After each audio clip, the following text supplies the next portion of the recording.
Au nom du Père, du Fils et du Saint-Esprit. Amen. Soyez les bienvenus à ce temps de Lex Divina. Moi, c'est Père Jean, membre, prêtre, missionnaire de la communauté catholique Semence du Verbe. Et je t'accueille de la part du Seigneur et de notre communauté pour ce temps de Lex Divina. Et vraiment, c'est une grande joie d'être là avec vous. Et j'espère aussi que toi, tu sois déjà prêt avec ton cahier, ton stylo, ta Bible, pour bien noter. N'oublie pas jamais de faire ta Lex Divina personnellement, comme je vous ai dit toujours, avec les 5 questions. D'abord, lecture, c'est que dit la parole. Méditation, c'est que Dieu me dit. Prière, c'est que je réponds à Dieu. Contemplation, la parole qui enflamme mon cœur. 5e, résolution, comment je suis appelé à vivre la parole. Aujourd'hui, nous sommes le 5 décembre. Samedi. Aujourd'hui, c'est samedi 5 décembre. La première lecture, c'est Isaïe 30, verset 19 à 21 et du verset 23 au 26. Oui, peuple de Sion qui habite Jérusalem, tu n'auras plus à pleurer, car il va te faire grâce à cause du cri que tu pousses. Dès qu'il l'entendra, il te répondra. Le Seigneur vous donnera le pain de l'angoisse et l'eau rationnée.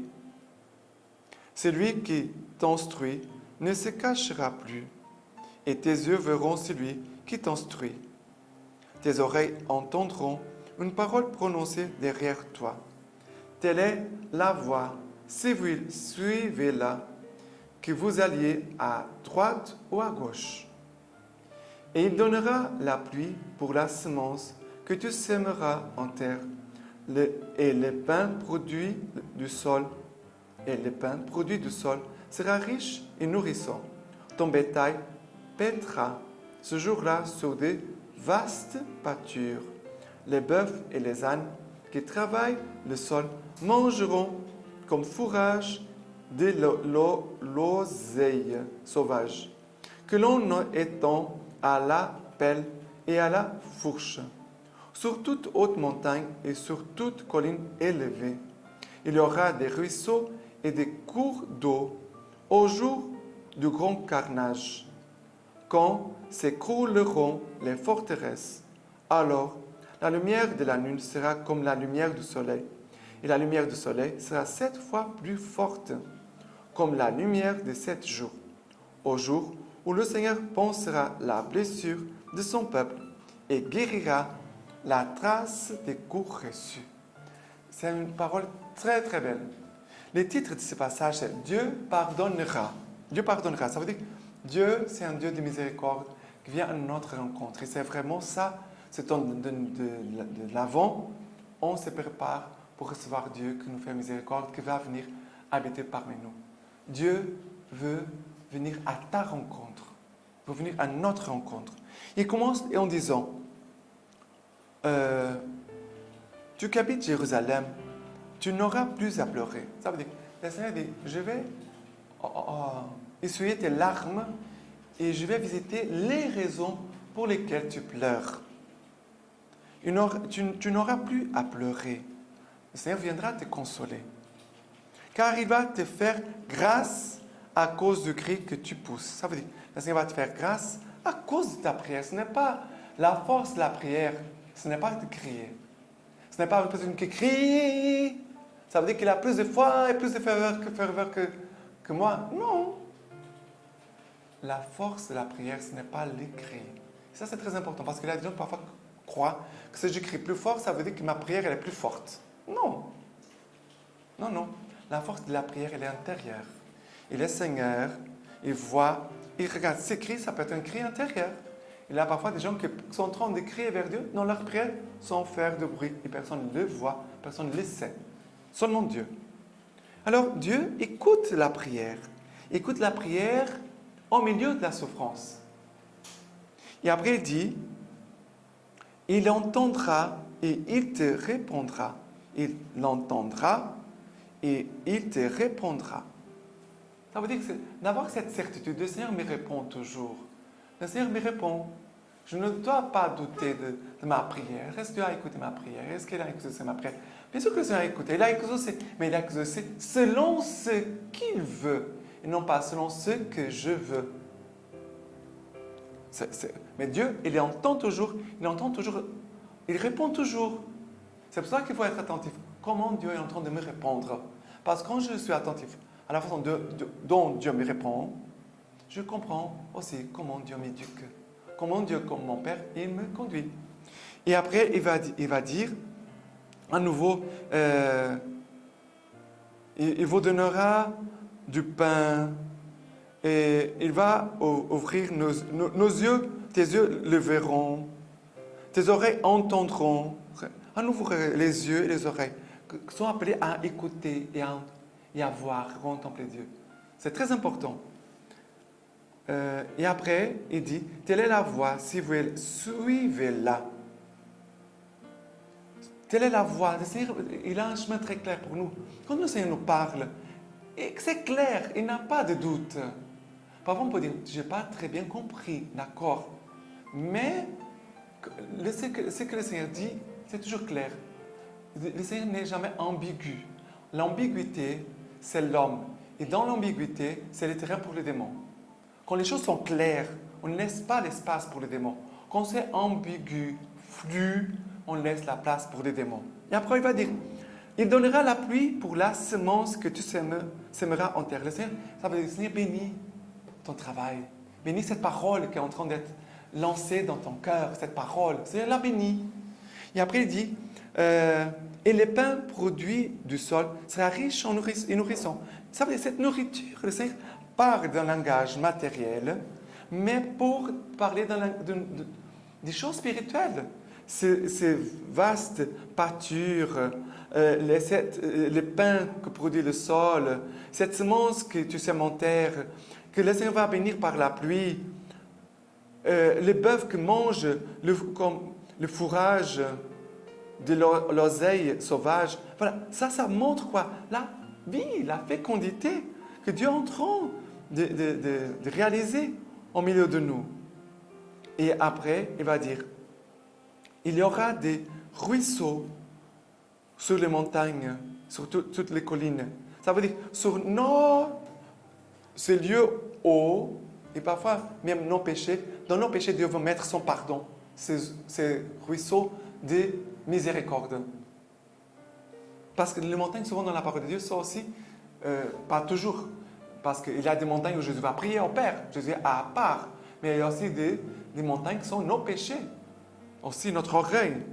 Mais le Seigneur donne les pluies, donne les ruisseaux, comme signe de son pardon, sa miséricorde, et aussi la lumière du soleil sera 7 fois plus forte.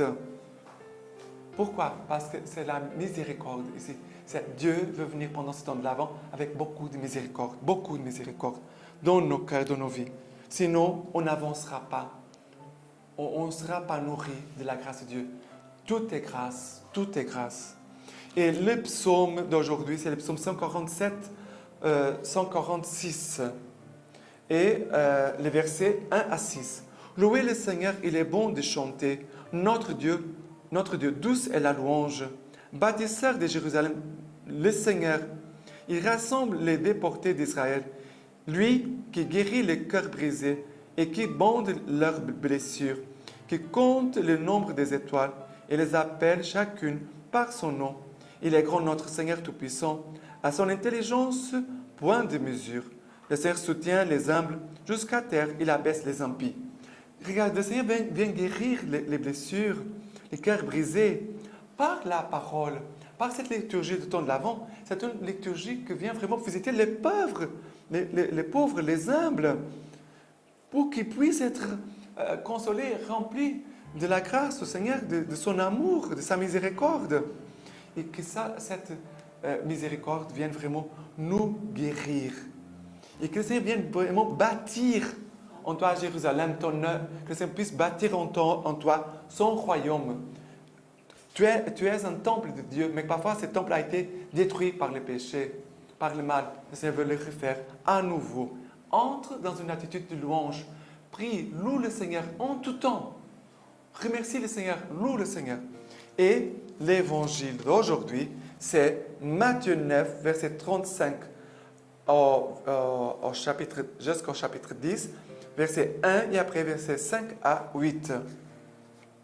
Jésus parcourait toutes les villes et les villages, enseignant dans leurs synagogues, proclamant la bonne nouvelle du royaume et guérissant toute maladie et toute langueur.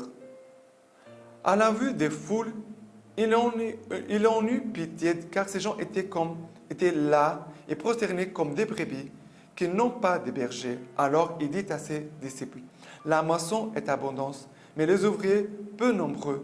Priez donc le maître de la moisson d'envoyer des ouvriers à sa moisson. Ayant appelé à lui ses 12 disciples, Jésus leur donna pouvoir sur les esprits impurs, de façon à les expulser et à guérir toute maladie et toute langueur. Ces 12, Jésus les envoya en mission avec les prescriptions suivantes. Allez plutôt vers les brebis perdues de la maison d'Israël. Chemin faisant, proclamez que le royaume des cieux est tout proche. Guérissez les malades, ressuscitez les morts, purifiez les lépreux, expulsez les démons. Vous avez reçu gratuitement, donnez gratuitement. Tu as reçu gratuitement, donne gratuitement. Et même si nous sommes encore en temps de pandémie, attention, on doit faire attention de porter le masque, mais on ne peut pas arrêter la mission. On ne peut pas arrêter la mission. On peut aller rencontrer les personnes avec prudence, mais regardez, Jésus a la compassion. Il envoie ses disciples. Il dit, la moisson est abondante, mais peu nombreux sont les ouvriers. Demandez au Seigneur, au maître de la moisson, d'envoyer des ouvriers. Demandons des vocations pour pendant ce temps de pandémie. Demandons des vocations. Et Jésus, qu'est-ce qu'il veut faire? Il veut guérir de toute maladie et de toute langueur. Il veut guérir de toute maladie et de toute langueur. Mais qu'est-ce que Jésus faisait en premier? Il proclame la bonne nouvelle. Jésus proclame la bonne nouvelle. Qu'est-ce que le Seigneur te demande? Annonce la bonne nouvelle. Après, c'est le Seigneur aussi qui fera son œuvre. Guérir les malades, expulser les démons, ressusciter les morts, purifier les lépreux. Sois un instrument dans la main de Dieu. Confie-toi, Seigneur. Cherche le Seigneur. Confie-toi à lui. Et après, allez. Il faut y aller. C'est pour annoncer, proclamer la parole de Dieu, la bonne nouvelle. Qu'est-ce que les cœurs ont besoin? Qu'est-ce que les gens ont besoin? D'écouter la parole de Dieu. Les gens sont perdus parce qu'ils n'ont personne pour leur faire écouter la parole de Dieu et les expliquer aussi la parole de Dieu. Notre charisme Simon Stuver, c'est pour cela, pour aider les gens à connaître la parole de Dieu, à se former et après d'aller enseigner, proclamer la bonne nouvelle. Et le Seigneur qui est fidèle, il accompagne toujours la proclamation de la parole par les signes. Et ici, la guérison, les guérisons, les démons qui sont expulsés, voilà, tout ça sont les signes qui accompagnent la parole de Dieu. Faisons confiance au Seigneur. Faisons confiance. C'est lui qui fait l'œuvre. Moi, je suis un petit instrument entre ses mains. Et maintenant, pour finir avec la lecture patristique d'aujourd'hui, de Saint Cyprien, évêque de Carthage, homilie sur la patience. Il dit, notre Seigneur et notre Maître nous a donné ses commandements pour notre salut. Celui qui aura tenu bon jusqu'à la fin, celui-là sera sauvé. Et aussi, si vous demeurez dans ma parole, vous serez véritablement mes disciples. Vous connaîtrez la vérité, et la vérité vous rendra libre. Il faut tenir bon et persévérer, mes frères bien-aimés, pour obtenir l'espérance de la vérité et de la liberté, afin de parvenir à la vérité et à la liberté elle-même. Car le fait même que nous sommes chrétiens fonde notre foi et notre espérance. Mais pour que l'espérance et la foi puissent porter des fruits, la patience est nécessaire. Car ce n'est pas la gloire d'ici-bas que nous recherchons, c'est la gloire future que nous cherchons. Et après, pour finir, il dit l'apôtre, lorsqu'il a parlé de la charité, lui a joint l'endurance et la patience. La charité est magnanime. La charité est bienveillante. La charité ne jalouse pas. Elle ne se vante pas. Elle ne s'emporte pas. Elle ne s'entretient pas de rancune. Elle aime tout. Elle croit tout. Elle espère tout. Elle endure tout. Il montre qu'elle est capable de persévérer obstinément puisqu'elle sait tout endurer. L'amour, c'est tout endurer. Et c'est comme ça qu'on finit cette lecture divina d'aujourd'hui. Et je vous laisse la bénédiction du Seigneur pour vous tous. Que les Dieu Tout-Puissant vous bénisse et vous garde, le Père, le Fils et le Saint-Esprit. Amen.